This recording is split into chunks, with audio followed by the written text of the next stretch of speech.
Bonjour à tous, bienvenue pour cette nouvelle minute du coach. Aujourd'hui, nous allons parler de l'amplitude de mouvement. Il est très fréquent de voir des gens en salle travailler sur des demi-amplitudes, voire des quarts d'amplitude, et encore je suis généreux.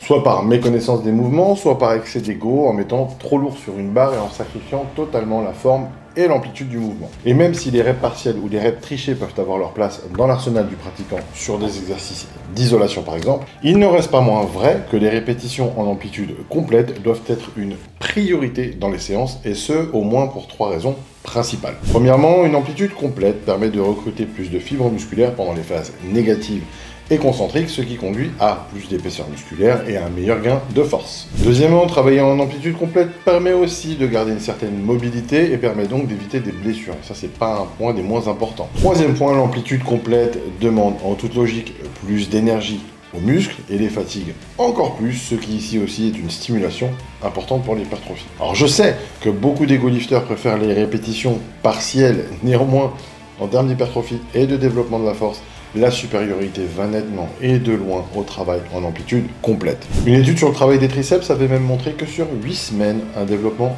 2 fois supérieur avait eu lieu dans un groupe qui avait travaillé ceci en amplitude complète, comparativement à un groupe qui travaillait en amplitude partielle. Des résultats confirmant même cette étude ont ensuite été répliqués, et il semble que ce soit d'autant plus marqué sur le travail du bas du corps. Pour finir, un point important, travailler en amplitude complète ne veut pas dire exagérer l'amplitude au-delà de ce que vos articulations et vos tendons peuvent encaisser, mais simplement profiter de la pleine amplitude de vos articulations et de vos muscles, que ce soit en étirement complet ou en contraction complète.